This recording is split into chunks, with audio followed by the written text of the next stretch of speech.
And I'm excited to be here today to take you through seasonal content and turning it evergreen. And I've got a presentation ready, and I'm going to get rid of my face so that you can see the presentation, and then I'll pop back afterwards and we can chat a little more.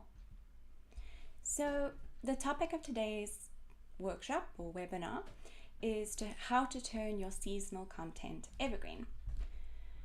So just a little bit about me. I help creative entrepreneurs make an impact, grow their businesses, attract dream clients, build magnetic authority, all using authentic content strategies.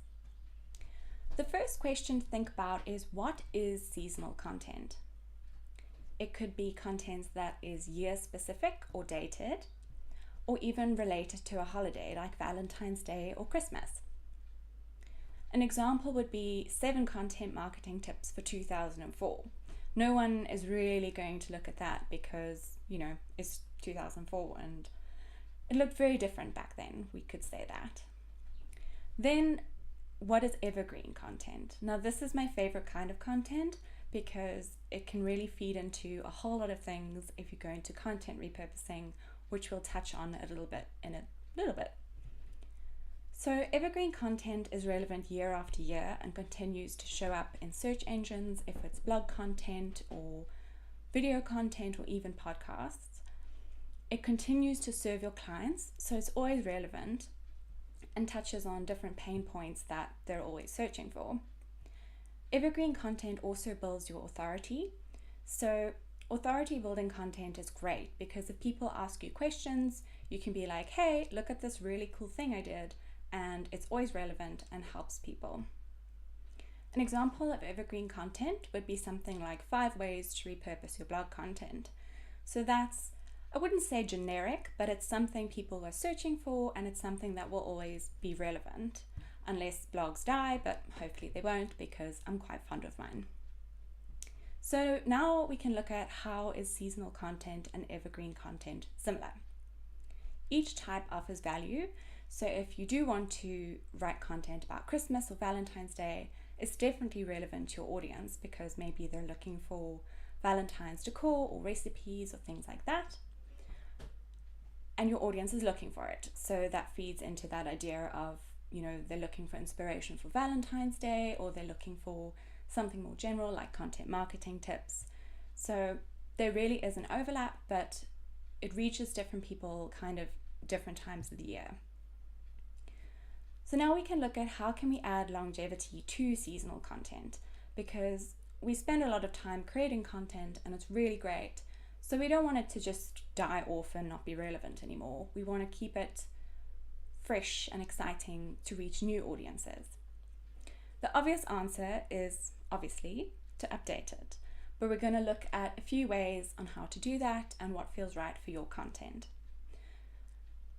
Option 1 is to keep a content bank, shall we say, of date-specific content. So here's an example of a very basic content bank. You can definitely make it more extravagant if you'd like to. So, for example, the title of your blog post, your video, or your podcast. And then I find it's helpful to have a topic, like what category it falls into, because if you create loads of blog posts, then you can be like, oh, okay, this is one about content repurposing, or this one's about, I don't know, Christmas. Then you can be like, you can group those together and find them easily. And then having the links, so you can click through straight to the piece of content as opposed to having to search for it on your website or YouTube or whatever.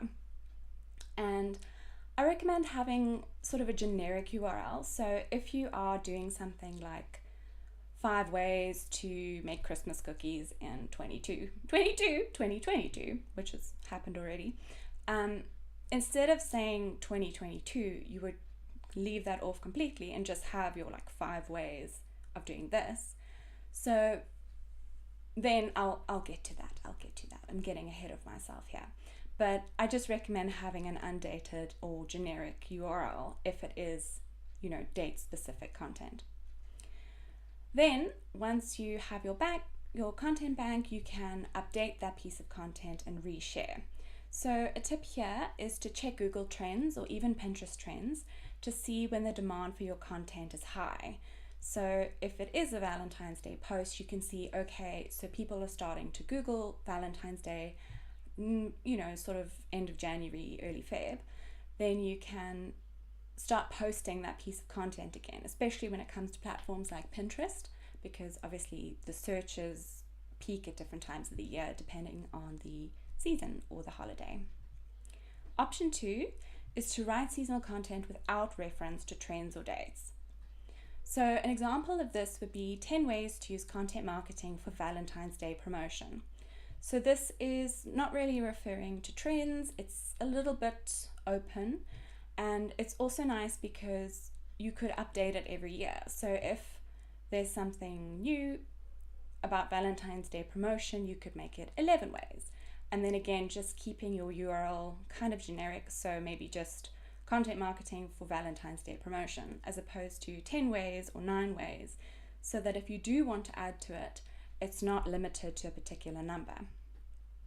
Then option 3 is to select evergreen extracts if it really can't be updated. So if it is completely specific, like affiliate marketing for Pinterest in 2023, and it's, it can't be updated, or you don't want to update it because, you've got to write a whole new thing for 2024, then you can repurpose key points of value across your other channels.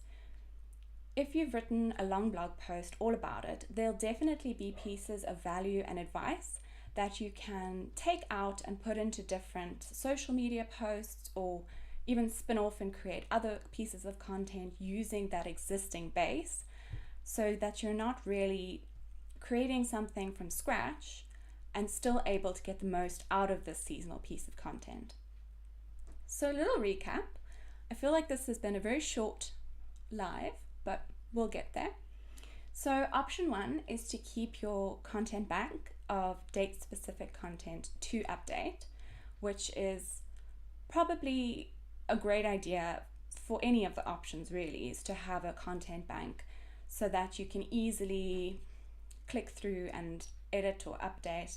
And you could even say like, this can be updated, or no, this is, for repurposing only, as opposed to being able to update it and reshare the following year. Option 2 is to write seasonal content without the reference to dates or trends. So again, this is what we said with being kind of generic, as opposed to, again, 2023, or, I'm dating myself here even, which is why I referenced 2004 earlier, because that seemed absurd and, quite behind us. Unfortunately, as a millennial, it makes me a little bit sad, but we won't go into that.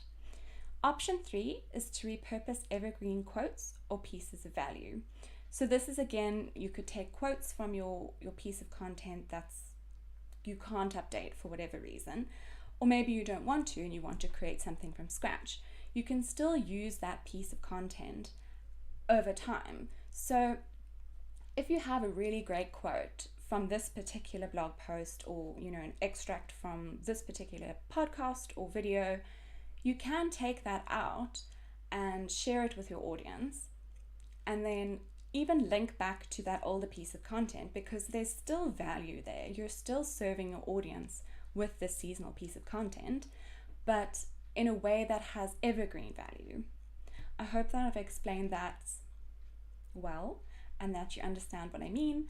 But feel free to leave a comment or ask a question, and I can always get back to you on it, because I know they always talk about industry jargon, not getting too technical, and I've tried, but just let me know and I'm happy to help. I've also included some links to 2 blog posts that are related to this topic and can help you learn a bit more about it and take you a little more step by step. I feel like this has been a bit of an overview to kind of get you thinking about it and how you can implement these different strategies. And the blog posts are just an extra resource if you're interested in it. And then finally, if you are looking for the very basic place to start with creating content, whether it's evergreen or seasonal, you can download my free little worksheet and checklist all about uncovering your content pillars for clarity. So content pillars are basically your content buckets that help you to create content. So I won't give too much away, because working through the sheet will be really helpful and give you a good starting point. But it's basically 4 or 5 buckets or topics that you cover to kind of build your authority online. So I hope that this has been helpful. It's been a very quick little get together, but I hope that let me show my face again. Hello. I hope that this was helpful, and I have got another presentation planned, which I'm hoping you will find useful. And yeah, if you have any questions, please feel free to pop them in the chat or in the comments, and check out the links again. They're all in the description, so you can read the blog posts or download the freebie and get going on your content journey. And yeah, if you have any questions or concerns, feel free to get in touch. And I'm looking forward to chatting to you again in the future.